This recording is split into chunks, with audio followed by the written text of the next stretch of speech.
ಆತ್ಮೀಯ H16 news ವೀಕ್ಷಕರೇ, ನಾನು ನಿಮ್ಮವ MI ಅಥವಾ ಮಲ್ಲಪ್ಪ ಜೋತವರು. ಈಗ ನೀವೆಲ್ಲ ಮಾಧ್ಯಮದ ಪರದೆಗಳ ಮೇಲೆ ನಮ್ಮ ಮೋದಿಜಿಯವರು ಅಥವಾ ಮೋದಿಯವರು ಪ್ರಧಾನಿಯವರು ತ್ರಿವೇಣಿ ಸಂಗಮದಲ್ಲಿ ಪುಣ್ಯ ಪಡೆದುಕೊಳ್ಳುವ ದೃಷ್ಟಿಯಿಂದನೋ ಅಥವಾ ಇನ್ಯಾವುದೋ ಒಂದು ಬೃಹತ್ ಉದ್ದೇಶದಿಂದಲೋ ತ್ರಿವೇಣಿ ಸಂಗಮದಲ್ಲಿ ಸ್ನಾನ ಮಾಡ್ತಾ ಇದ್ದಾರೆ, ಒಂದು ರೀತಿ ಪೂಜೆಯನ್ನು ಮಾಡ್ತಾ ಇದ್ದಾರೆ. ಇಡೀ ದೇಶನವರು ನೋಡ್ತಾ ಇದ್ದಾರೆ. ಅದರಲ್ಲೂ ಸನಾತನ ಒಬ್ಬ ಪ್ರಧಾನಿ ಈ ದೇಶದ ಏನಪ್ಪ ಅಂತಂದ್ರೆ ಮುಖ್ಯ ಹುದ್ದೆಯಲ್ಲಿದ್ದಾರೆ ಅನ್ನೋದು ಈಗ ನಿಮಗೆಲ್ಲ ಗೊತ್ತಿದ್ದ ವಿಷಯ.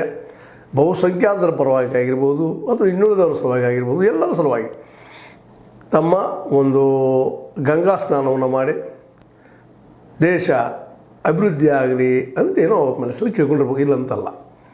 ಆದರೆ ಇವತ್ತಿನ ದಿನ ಯಾಕೆ ಆಯ್ಕೆ ಮಾಡಿದ್ರೆ ಪವಿತ್ರ ದಿನ ರೀ ಅದು ಅಂಥೇಳಿ ಒಂದಿಷ್ಟು ಪಂಚಾಂಗದ ದಿನಗಳನ್ನು ಇದು ಯಾಕೆ ಯೋಗ್ಯ ಅನ್ನೋದನ್ನು ಅದನ್ನು ಹೇಳ್ಬೋದು, ಇಲ್ಲಂತಲ್ಲ. ಆದರೆ ವಿಶೇಷವಾಗಿ ಇವತ್ತು ಈ ಗಂಗಾ ಸ್ನಾನ ತ್ರಿವೇಣಿ ಸಂಗಮದ ಸ್ನಾನ ಏಕೆ ಅಂದರೆ ಸಹಜವಾಗಿ ಹೇಳ್ತಾರೆ ಅವರು, ಇಲ್ಲ ಇವತ್ತು ಪವಿತ್ರ ದಿನ ಅದಂತ ಅದು ಇರ್ಬೋದು, ಇಲ್ಲ ಅಂತಲ್ಲ. ಅದು ಅವ್ರ ನಂಬಿಕೆ, ಅದಕ್ಕೆ ಪ್ರಶ್ನೆ ಮಾಡುವಂಥದ್ದು ಏನಿಲ್ಲ. ಆದರೆ ಅವರು ಇವತ್ತು ಇಡೀ ದೇಶದ ಪ್ರಧಾನಿ ಅನ್ನೋದನ್ನು ನೀವು ಎಲ್ಲರೂ ಗಮನಿಸಬೇಕಾಗ್ಯದ.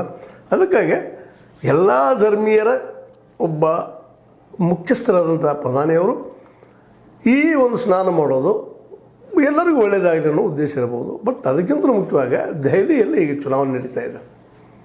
ದೆಹಲಿಯ ಜನ ಮತ ಹಾಕ್ತಾ ಇದ್ದಾರೆ.